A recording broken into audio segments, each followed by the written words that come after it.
The tycoons of social media have to stop pretending that they're friendly nerd gods building a better world and admit they're just tobacco farmers in t-shirts, selling an addictive product to children. Because let's face it, checking your likes is the new smoking. Philip Morris just wanted your lungs. The App Store wants your soul. There are 2 billion people, more than 2 billion people on Facebook. That's more than the number, it's about the number of notional followers of Christianity. People check their phones 150 times a day, the millennial sort of audience. And so if you think about it, from the moment you wake up, it's like you're jacked in to this environment. And thoughts start streaming into your head, designed by a few technology companies. What we find is the typical person checks their phone every 15 minutes or less. And half of the time they check their phone, there's no alert, no notification. It's coming from inside their head telling them, gee, I haven't checked in Facebook in a while. I haven't checked on this Twitter feed for a while. I wonder if somebody commented on my Instagram post. That then generates cortisol, and it starts to make you anxious. And eventually your goal is to get rid of that anxiety, so you check in. And apparently we feel stressed when we can't get our phone or when our battery is about to die. You probably know this feeling. And a research done in Australia among 3,000 people under the age of 30 found that 9 out of every 10 admit to feel this anxiety while having his battery dying. Steve Jobs revolutionized the entire world with the iPhone, and he never let his children use it, because he did not want them dependent on technology.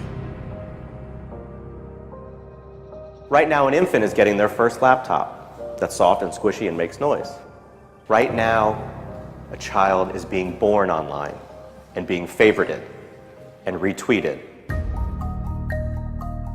The hypergenerational segregation of our time is bizarre, unhealthy, and historically unprecedented. You've never seen the like of people sitting at a table in a restaurant not talking to each other because they're texting and using their Facebook and Instagram and Twitter, and they are at the table and don't even know each other, in the house and can't even talk to each other. And the pressure that's on us to be like everybody else is so great that everybody tries to live like they're in a reality show. As a culture, we don't have enough in common anymore. And that's because the internet, which was supposed to unite the world, has become too adept at serving us personalized content. Do you know what I saw on Yahoo's front page this morning? No, you don't, because mine isn't the same as yours. People get news feeds now that just spit back customized stories based on what we've clicked on in the past. We are great consumers, but poor producers. We will buy what we can't afford with money that we don't have to impress people we don't even know, trying to be like everybody else. Get off of Facebook and put your face in a book. Right now, a teenager is photoshopping their selfie because as a society, we're telling them they're not good enough. Right now, influencers encourage narcissism without knowing the breadth and depth of their impact on their audiences. Right now, 40,000 spectators are in an Olympic football arena watching a competitive esports competition because this is this generation's football match. There's always this narrative that technology is neutral and it's up to us to choose how we use it. This is just not true. Technology is not neutral. It's not neutral. They want you to use it in particular ways and for long periods of time because that's how they make their money. You don't realize it, but you are being programmed. It was unintentional, but now you got to decide how much you're willing to give up, how much of your intellectual independence. If you feed the beast, that beast will destroy you. If you push back on it, we have a chance to control it and rein it in.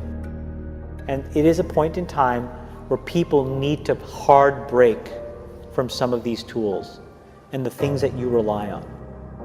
The short-term dopamine-driven feedback loops that we have created are destroying how society works. No civil discourse, no cooperation, misinformation, mistruth. And it's not an American problem. This is not about Russian ads. This is a global problem. I challenge everyone to try going 1 week without social media. Don't let your phone and social media control you.